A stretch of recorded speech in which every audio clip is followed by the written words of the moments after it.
एक घने और सुंदर जंगल में, जहां हर तरफ हरियाली थी, पक्षियों की आवाज गूंजती थी, वहीं एक छोटा सा सफेद खरगोश रहता था। बहुत प्यारा था, लेकिन थोड़ा डरपोक भी था, इसलिए उसके ज्यादा दोस्त नहीं थे। वो ज्यादातर अकेले ही खेलता रहता था। एक दिन जब वो घास के मैदान में खेल रहा था, तभी उसकी नजर एक बिल्ली पर पड़ी। खरगोश घबरा गया।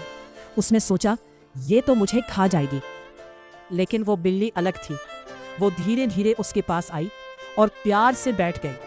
खरगोश को थोड़ा अजीब लगा, लेकिन उसने देखा कि बिल्ली उसे कोई नुकसान नहीं पहुंचा रही। धीरे धीरे दोनों के बीच डर खत्म हो गया और एक नई दोस्ती की शुरुआत हुई।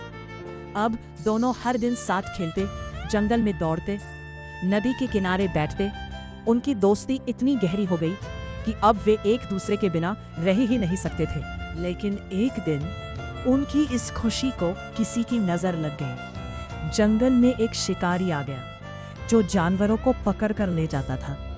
उसने एक चालाक जाल बिछाया और बेचारा खरगोश खेलते खेलते उसी जाल में फंस गया। खरगोश डर गया।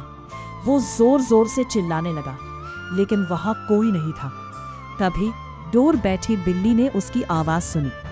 वो तुरंत दौड़ पड़ी और जब उसने अपने दोस्त को जाल में फंसा देखा तो उसकी आंखों में आंसू आ गए। लेकिन वो घबराई नहीं। उसने हिम्मत दिखाई। वो जाल के पास गई और अपने तेज दांतों से उसे काटने लगी। हर सेकंड बहुत कीमती था, क्योंकि शिकारी कभी भी वहां आ सकता था। बिल्ली ने पूरी ताकत लगा दी और आखिरकार जाल कट गया। खरगोश आजाद हो गया। लेकिन तभी शिकारी वहां पहुंच गया। खरगोश डर गया, लेकिन बिल्ली उसके सामने खड़ी हो गई। उसने अपने दोस्त को भागने का इशारा किया। खरगोश भागने लगा, लेकिन कुछ दूर जाकर वो रुक गया। उसने पीछे मुड़कर देखा और समझ गया कि उसकी दोस्त खतरे में है। वो वापस आया और दोनों ने मिलकर तेजी से भागना शुरू कर दिया। शिकारी उन्हें पकड़ नहीं पाया और आखिरकार दोनों सुरक्षित बच गए।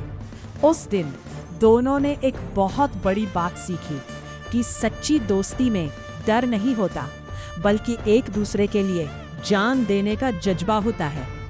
उस दिन के बाद उनकी दोस्ती और भी मजबूत हो गई और जंगल में उनकी कहानी एक मिसाल बन गई। सीख: सच्चा दोस्त वही होता है जो मुश्किल वक्त में आपका साथ कभी नहीं छोड़ता।